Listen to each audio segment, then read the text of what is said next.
Assalamualaikum warahmatullahi wabarakatuh.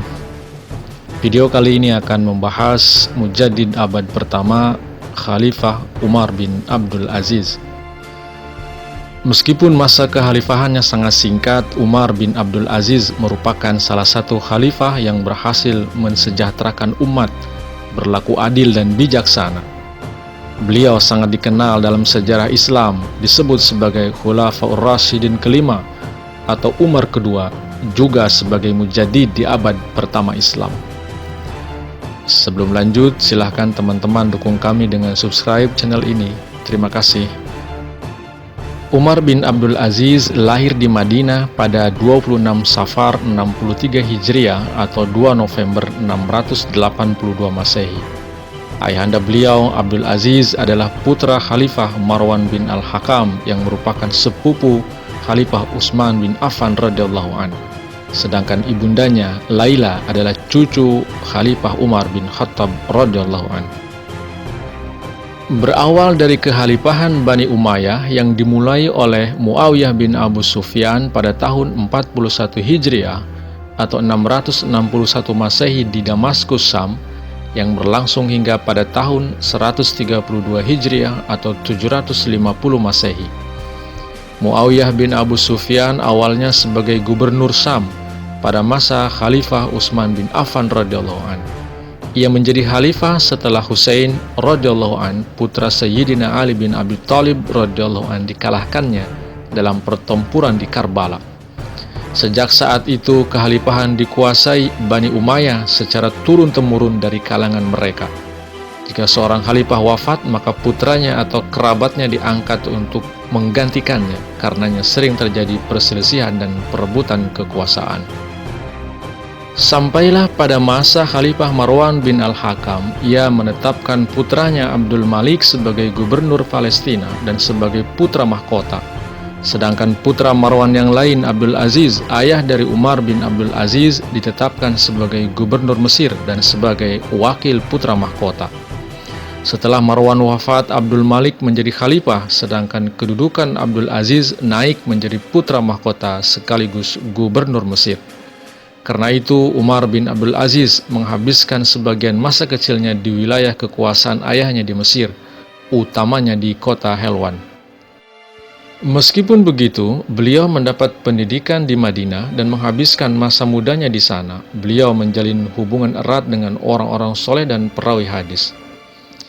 Di penghujung usia, Abdul Malik ingin agar kekhalifahan kelak diwariskan kepada putranya, Al-Walid, dan bukan kepada Abdul Aziz.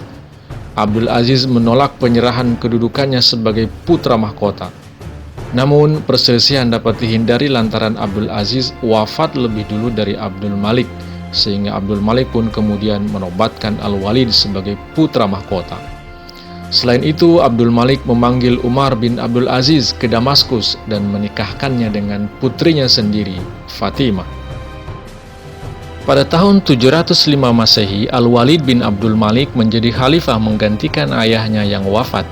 Secara silsilah, Al-Walid dan Umar bin Abdul Aziz adalah sepupu. Melalui pernikahan, mereka berdua adalah saudara ipar.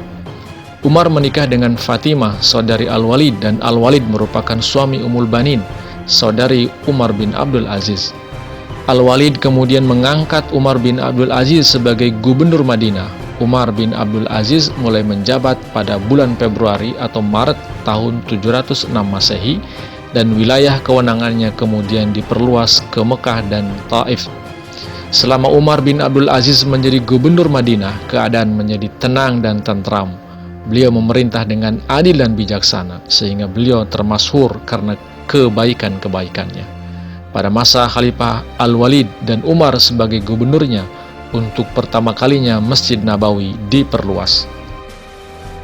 Setelah Khalifah Al-Walid wafat, Sulaiman bin Abdul Malik yang merupakan adik kandungnya diangkat sebagai khalifah dan memimpin kekhalifahan di Yerusalem.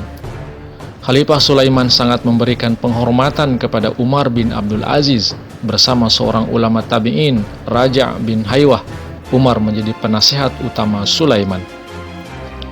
Pada awalnya, Sulaiman menunjuk salah seorang putranya, Ayub, menjadi putra mahkota, tetapi Ayub meninggal lebih dulu pada awal tahun 717 Masehi.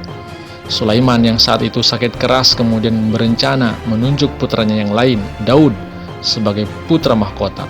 Tetapi Raja bin Haywah tidak sepakat dengan alasan bahwa Daud sedang berperang di Konstantinopel dan tidak ada kejelasan mengenai kembalinya. Raja kemudian mengusulkan agar mengangkat Umar bin Abdul Aziz sebagai pewaris, sebab Umar dikenal sebagai salah satu tokoh yang bijaksana, cakap dan soleh pada masa itu. Sulaiman pun menyepakati usulan tersebut.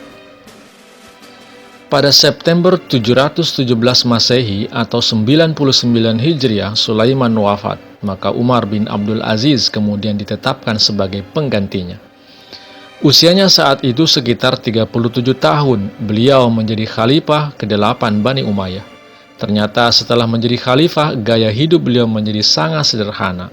Konon katanya, gajinya selama menjadi khalifah hanya 2 dirham per hari atau 60 dirham per bulan. Umar bin Abdul Aziz hanya memerintah sekitar 2 tahun 5 bulan. Kendati singkat, selama pemerintahannya, umat Islam merasakan ketenangan dan kedamaian, sebab sang khalifah telah memberi contoh dan teladan yang luar biasa bagi umat.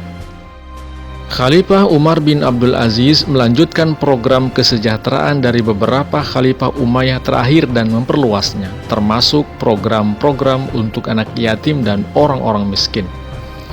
Melalui teladan pribadinya, beliau menanamkan kesalehan, ketabahan, etika bisnis, dan kejujuran moral di masyarakat.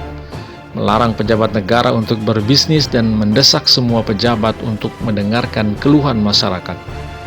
Tanah pengembalaan dan cagar alam yang diperuntukkan bagi keluarga para pejabat tinggi dibagikan secara merata pada masyarakat. Di masa Khalifah Umayyah sebelumnya, Muslim Arab memiliki hak istimewa terkait keuangan daripada Muslim non-Arab. Mu'alaf dari kalangan non-Arab tetap diwajibkan membayar pajak jizyah seperti saat mereka belum masuk Islam. Khalifah Umar kemudian menghapuskan kebijakan ini dan membebaskan semua Muslim dari pembayaran jizyah tanpa memandang asal-usul mereka. Khalifah Umar bin Abdul Aziz memerintahkan pengumpulan resmi hadis yang pertama kali karena adanya kekhawatiran akan hilangnya sebagian hadis. Sebagai khalifah, Umar bin Abdul Aziz melaksanakan kewajiban dakwah dan tabligh Islam ke seluruh dunia. Beliau mengirim utusan ke Tiongkok dan Tibet dan mengajak pemimpin mereka untuk memeluk Islam. Beliau juga menyampaikan tabligh kepada raja-raja di India untuk memeluk Islam. Di masa Umar bin Abdul Aziz inilah Islam berakar kuat dan diterima sebagian besar masyarakat Persia dan Mesir, sehingga jumlah Muslim non-Arab semakin besar. Khalifah Umar bin Abdul Aziz dipandang sebagai seorang pemimpin teladan, menjadikannya kerap disejajarkan dengan 4 Khalifah Rashidah. Beliau dikenal juga sebagai Khalifah Umar kedua. Umar bin Abdul Aziz merupakan salah satu khalifah yang paling dikenal dalam sejarah Islam. Beliau dipandang sebagai sosok yang adil dan dijuluki sebagai Khulafaur Rasyidin kelima. Dalam perjalanan pulang dari Damaskus ke Aleppo atau saat berada di Khan Asir, Khalifah Umar bin Abdul Aziz jatuh sakit. Akhirnya beliau wafat antara tanggal 5 sampai 10 Februari 720 Masehi atau 20 Rajab 101 Hijriah di Dair Siman, Aleppo, Barat Laut, pada usia 37 atau 39 tahun. Namun letak makamnya tidak diketahui secara pasti. Umar bin Abdul Aziz menjadi khalifah dalam waktu singkat, hanya sekitar 2 tahun, 135 hari saja, yaitu dari 22 September 717 hingga 5 Februari 720 Masehi. Kendati singkat, selama pemerintahannya umat Islam merasakan ketenangan dan kedamaian, sebab sang khalifah telah memberi contoh dan teladan yang luar biasa bagi umat. Khalifah Umar bin Abdul Aziz pun kemudian diyakini sebagai mujaddid atau pembaharu di abad pertama Islam. Demikianlah biografi Umar bin Abdul Aziz yang disajikan secara singkat. Semoga bermanfaat. Terima kasih. Assalamualaikum warahmatullahi wabarakatuh.